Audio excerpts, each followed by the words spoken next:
So ನಮಸ್ಕಾರ ನೋಡಿ, ಈಗ ಬ್ರಹ್ಮಾಸ್ತ್ರ ಮಾಡೋದ್ರಿಂದ ಎರಡು ಉಪಯೋಗಗಳು ಏನಪ್ಪ ಅಂತಂದರೆ, ಈ ಬ್ರಹ್ಮಾಸ್ತ್ರ ಕಷಾಯದಿಂದ ನಾವು ಈ ಪೆಸ್ಟ್ ಕಂಟ್ರೋಲ್ ಮಾಡ್ಬೋದು. ಆ ರೂಟ್ ಬೇರರ್ಸ್ ಇರ್ಬೋದು, ಸ್ಟೆಮ್ ಬೇರರ್ಸ್ ಇರ್ಬೋದು, ಅಫಿಡ್ಸ್ ಇರ್ಬೋದು, ಕ್ಯಾಟರ್ ಪಿಲ್ಲರ್ಸ್ ಇರ್ಬೋದು. ಇವೆಲ್ಲ ಹೂವು ಕಾಯಿಗಳನ್ನೆಲ್ಲ ತಿಂತಾ ಇರುತ್ತೆ ನಮ್ಮ ಕ್ರಾಪ್ಗಳಲ್ಲಿ. ಸೊ ಅದು ಕಂಟ್ರೋಲ್ ಮಾಡೋಕ್ಕೆ ಈ ಕಷಾಯ ತುಂಬ ರಾಮಬಾಣ ಇದ್ದಂಗೆ. ಸೊ ಈ ಕಷಾಯನ ಸ್ಪ್ರೇ ಮಾಡಿದ್ರೆ ಅವೆಲ್ಲ ಹುಳ ಎಲ್ಲ ಈ ಹೂವು ತಿನ್ನಕ್ಕೆ, ಕಾಯಿ ತಿನ್ನಕ್ಕೆ ಬರಲ್ಲ. ಈ ಬ್ರಹ್ಮಾಸ್ತ್ರ ಕಾಯಿಸೋಕ್ಕೆ ನಾವೇನು ಈ ಕಟ್ಟಿಗೆ ಯೂಸ್ ಮಾಡ್ತೀವಿ. ನೋಡಿ ಸುಡ್ತಾ ಇದೀವಲ್ಲ, ಈ ಕಟ್ಟಿಗೆನ ತುಂಬ ಬೂದಿ ಆಗೋವರೆಗೂ ಬಿಡ್ದಿರ ಇವೆಲ್ಲ ತಗೊಂಡು ನೋಡಿ ಹಿಂಗೆ ಇದಿರುತ್ತಲ್ಲ, ಇದ್ದಳು ಇದನ್ನು. ಸೊ ಇವೆಲ್ಲ ತಗೊಂಡು ಬೂದಿ ಆಗಿ ಬಿಡಬಾರ್ದು. ನೋಡಿ ಈಗ ನೀರು ಹಾಕ್ಕೊಂಡ್ರೆ ಇದು ಬಯೋಚಾರ ಆಗುತ್ತೆ ನೋಡಿ.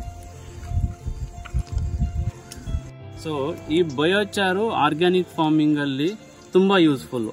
ಏನಕ್ಕಪ್ಪ ಅಂತಂದರೆ, ಇದು ಅಟ್ಮಾಸ್ಫಿಯರಲ್ಲಿರೋ ಕಾರ್ಬನ್ ಡೈಆಕ್ಸೈಡ್ ಎಳ್ಕೊಂಡು ಆರ್ಗ್ಯಾನಿಕ್ ಕಾರ್ಬನ್ನಾಗಿ ಕನ್ವರ್ಟ್ ಮಾಡೋದು.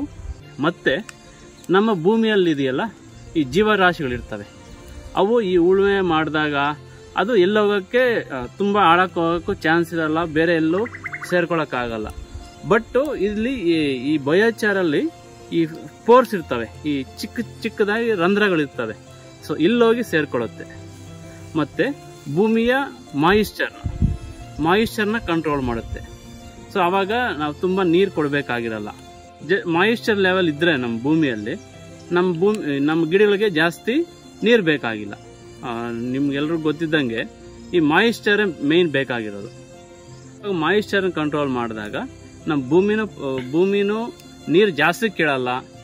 ಮತ್ತು ಈ ಆರ್ಗ್ಯಾನಿಕ್ ಕಾರ್ಬನ್ನ ಇನ್ಕ್ರೀಸ್ ಮಾಡುತ್ತೆ.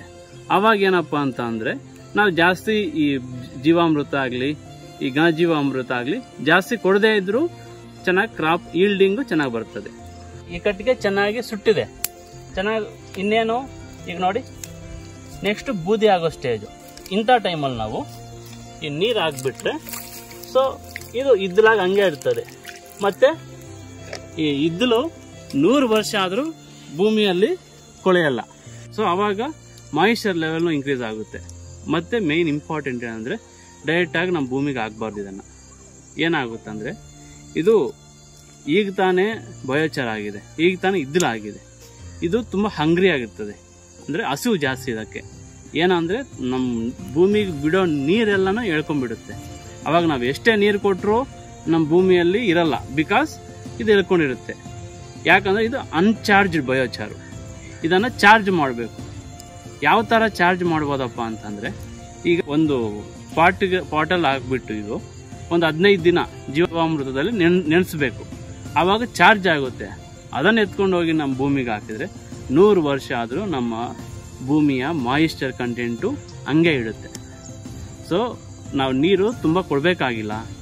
ಮತ್ತು ನಮ್ಮ ಭೂಮಿನೂ ಫಲವತ್ತತೆ ಆಗುತ್ತೆ, ಬಿಕಾಸ್ ಅಟ್ಮಾಸ್ಫಿಯರ್ CO2 ಹೇಳ್ಕೊಂಡು ಆರ್ಗ್ಯಾನಿಕ್ ಕಾರ್ಬನ್ ಆಗಿ ಕನ್ವರ್ಟ್ ಮಾಡುತ್ತೆ.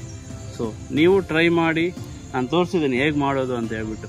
ಇನ್ನು ನಿಮಗೆ ಇನ್ನು ಡೀಟೇಲ್ ಆಗಿ ಅದರ ಯೂಸಸ್ಸು ಹೇಗೆ ಮಾಡಬೇಕು, ಓಪನ್ ಏರಿಯಾದಲ್ಲಿ ಹೇಗೆ ಮಾಡಬೇಕು ಅಂತಂದರೆ, ಈ ಬಯೋಚಾರ್ ಚಾನಲ್ ಅಂತ ಒಂದಿದೆ, ಅವ್ರು ಹೇಳ್ತಾರೆ. ಅದು ತೆಲುಗಲ್ಲಿರುತ್ತೆ ಮತ್ತು ಇಂಗ್ಲೀಷಲ್ಲಿರುತ್ತೆ. ನೀವು ನೋಡಿ, ಏನಾದ್ರು ಡೌಟ್ಸ್ ಇದ್ದರೆ ನಾನು ಕಾಂಟ್ಯಾಕ್ಟ್ ಮಾಡ್ಬೋದು. Thank you.